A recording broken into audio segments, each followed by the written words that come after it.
Ela mostrou que era contato. Alguém foi abduzido? Isso seria uma abdução?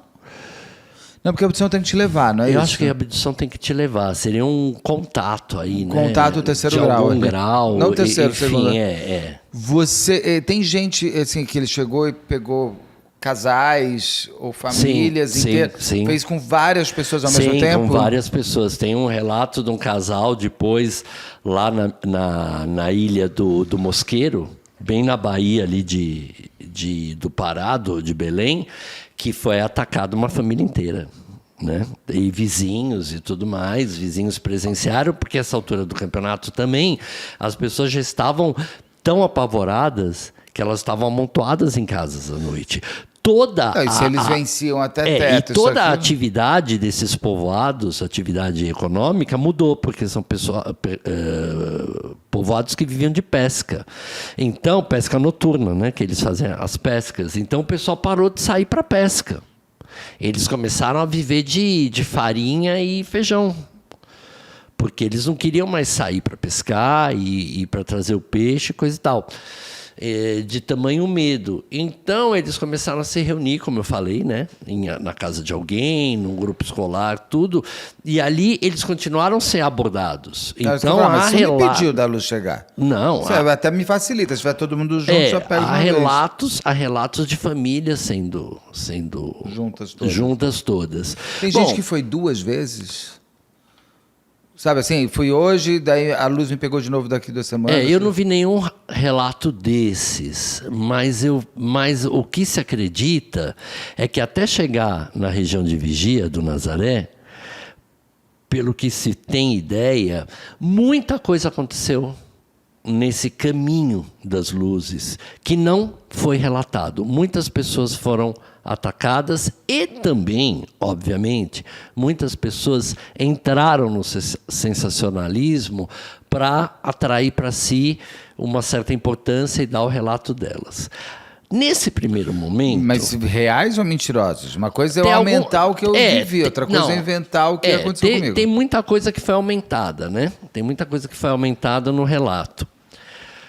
Nesse primeiro contato dos militares, inclusive o comissário, esse comissário que eu falei de Vigia, que era a autoridade policial da cidade, o Benjamin Amaral Amin, ele foi a pessoa que foi o ponto de conversa entre os militares e o próprio prefeito e as autoridades ali da cidade. Ele que esteve em contato com eles, porque também é uma pessoa que conhecia mais a região, e ele foi a pessoa que teve essa conversa toda.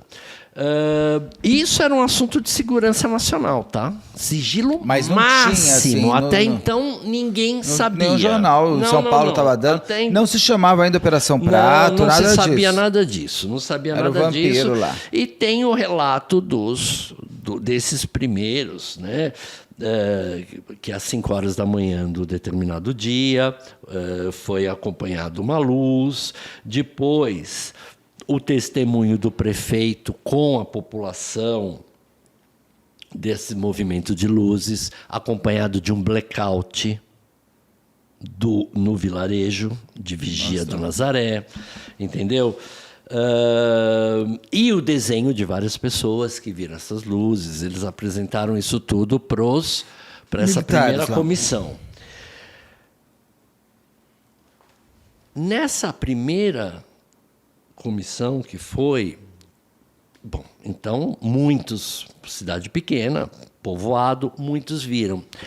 Apareceram também pessoas, homens, isso é relatado, tá? Isso é relatado. Junto com os militares apaisanas, apareceram já 2 homens que estavam no meio deles, que falavam inglês.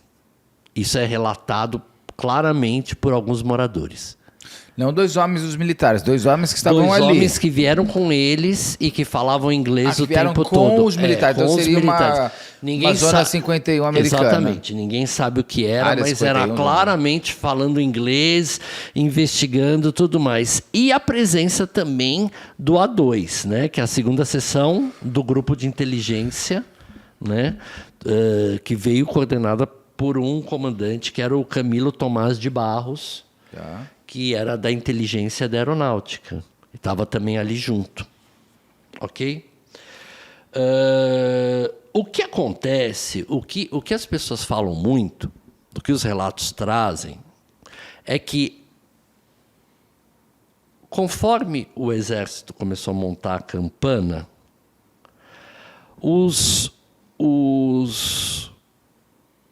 eles avistavam, né, essas luzes, mas os ataques cessavam. Até pelo tipo... os ataques cessavam, mas não deixavam de acontecer. Não, os ataques cessavam naquele lugar onde eles estavam. Naquele lugar que eles estavam. Eles iam para outro. E eles iam para outro. Outros lugares do mundo também tiveram registros de ataques assim? Olha, nesse mesmo período? Eu acho que nesse período não. Eu acho que dessa forma tão sistemática eu não vi nada. Tá? Eu nunca vi nada. E isso ocasiona que, depois dessa pré-avaliação preliminar, no dia 1º de novembro, né, é montada uma operação mesmo. Então, vem mais militares da aeronáutica e eles vão fazer a base dele. Vem helicópteros da FAB e eles vão fazer a base deles na ilha de Colares, que é uma ilha ali na Bahia, tudo ali naquela região, mas uma outra localidade. E ali em Colares eles fazem a base deles e ali eles vão operar durante a operação. Eles vão ficar ali durante uns 10, 15 dias, né? Então, ali sim, eles começam a levar filmadora, câmera fotográfica, material de observação. Nossa, nesses primeiros momentos eles não levaram nada para registrar? Câmeras fotográficas. Nem para registrar as pessoas? Não, câmeras fotográficas comum. Então, a operação foi focada numa praia, a Praia do Machadinho, ali em Colares, né, onde eles montam a base deles e eles ficam observando. E aí tem uma figura muito interessante, que é o comandante da operação, que eu vou citar ele aqui, que é o Irangi Holanda.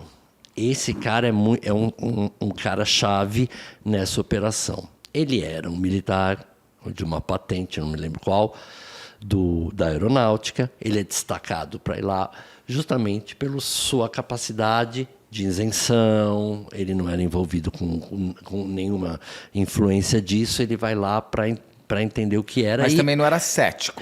Ele era até um pouco cético. Ceticismo é até um bom num momento desse, mas não tanto também, porque senão você pode tudo justificar. Agora, a ideia toda maior é o relato de regiões muito distantes, o relato ser exatamente igual ou muito parecido.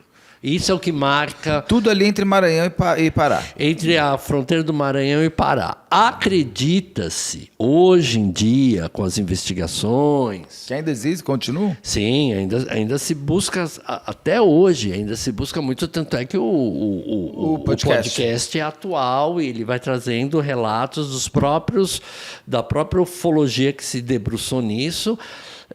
Acredita-se que a área, como eu falei, a área de atuação do fenômeno foi muito maior do que a descrita, tá? Tá. Muito maior, só que não há relatos. E também, na verdade, Beto, num determinado momento, com tanta gente começando a ficar envolvida, essa história, né, o relato dos ribeirinhos, da população, tudo mais, isso acaba chegando na imprensa, obviamente, né? E a imprensa tem um papel fundamental nessa história, como sempre. Como sempre, a imprensa tem um papel fundamental. Primeiro porque a imprensa ela fez uma investigação paralela incrível. Os jornais do Pará, né, o Estado do Pará, alguns jornais do Liberal, jornais do Pará ficaram muito intrigados em dar esse furo. Tá. Então, o mais interessante disso tudo é que um dos elementos que fez vazar a notícia foi uma conversa de cabeleireiro, tá? essa coisa do acaso.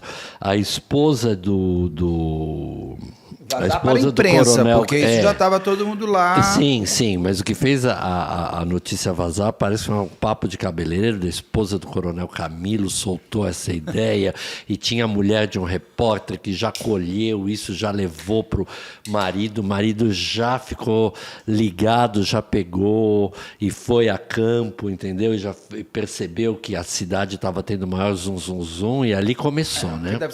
Qual o tamanho desses lugares? Esses lugares em 1977 eram verdadeiros, para quem já andou por ali sabe, né? Se hoje é mínimo, tem povoamentos que eram 4, 5 casas. Né? Mas ainda continua pequeno? Porque depois é uma pergunta que eu ia fazer lá na frente, mas já trago agora em função disso. O espaço que tudo aconteceu é inteligente.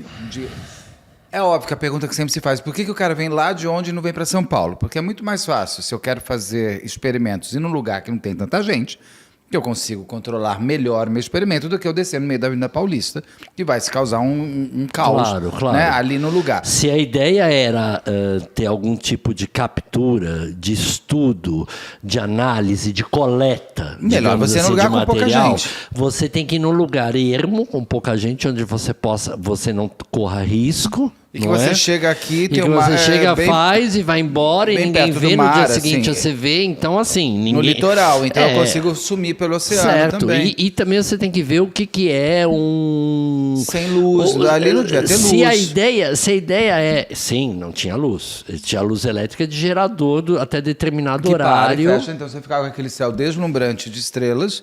O que propicia tudo. Ali a região que a gente falou da live passada, a região dos Lençóis Maranhenses, até hoje não tem luz. Sim. O que tem é feito por gerador, oásis no meio, tem uns oásis no meio do deserto ali, que são grupos, né? Oásis mesmo, que são de famílias. Né? A Queimada dos Brito, por exemplo, é um oásis da família Brito, que todos são Brito, que está no meio do nada, que vivem, né?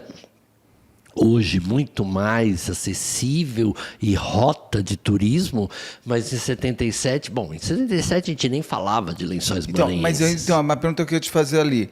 Hoje, essas regiões onde tudo aconteceu, elas não viraram mais turísticas, como é Varginha, por exemplo? Não, Colares virou... Não virou um lugar que as pessoas vão bastante? A ilha de Colares, por exemplo, virou a Ilha do ET.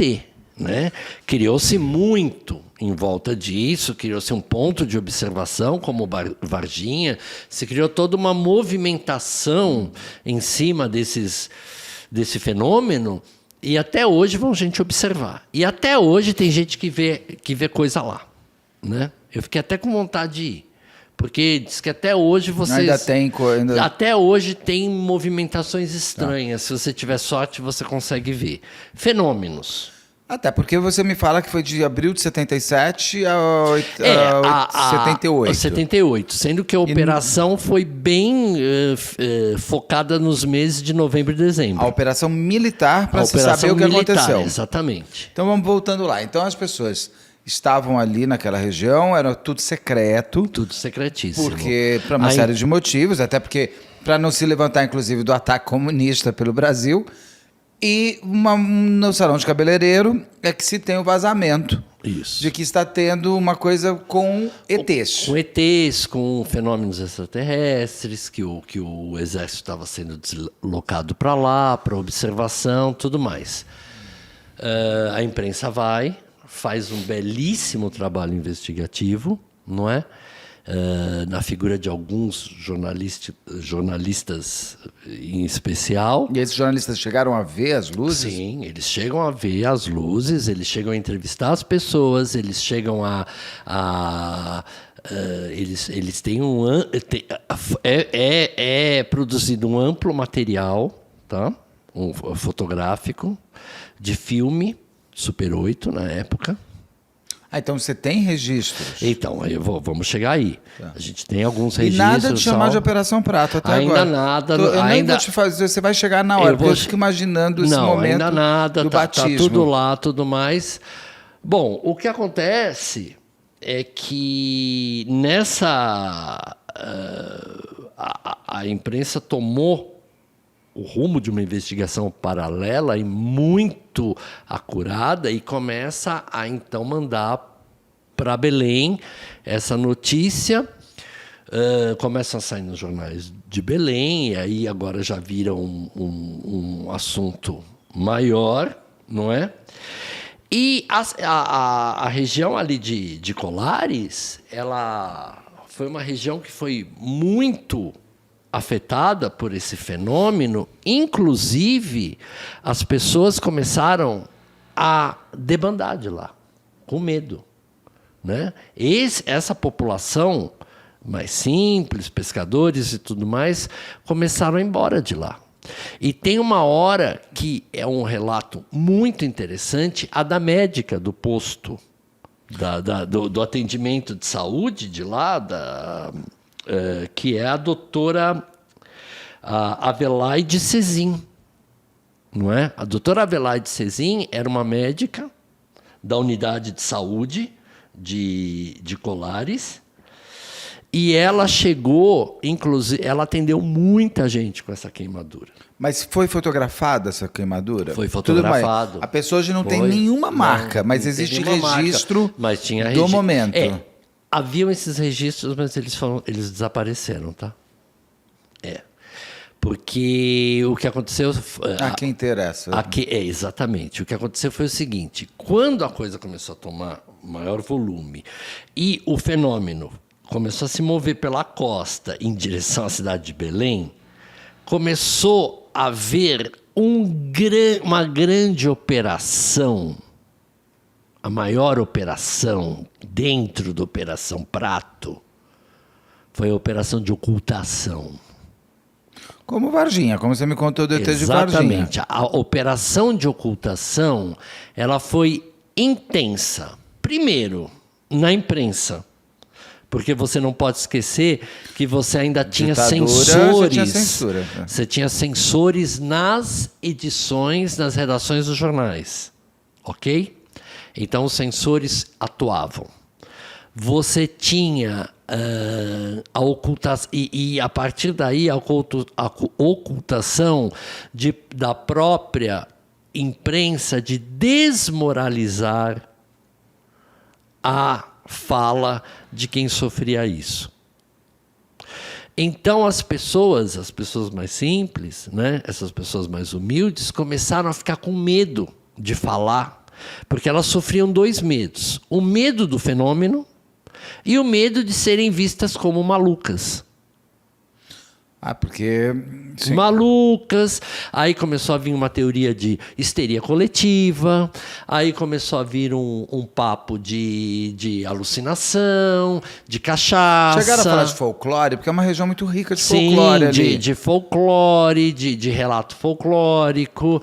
Eles tentaram criar vários mecanismos, acessar vários mecanismos para ocultar e diminuir o efeito disso. O fato que essa doutora registrou tudo, não é?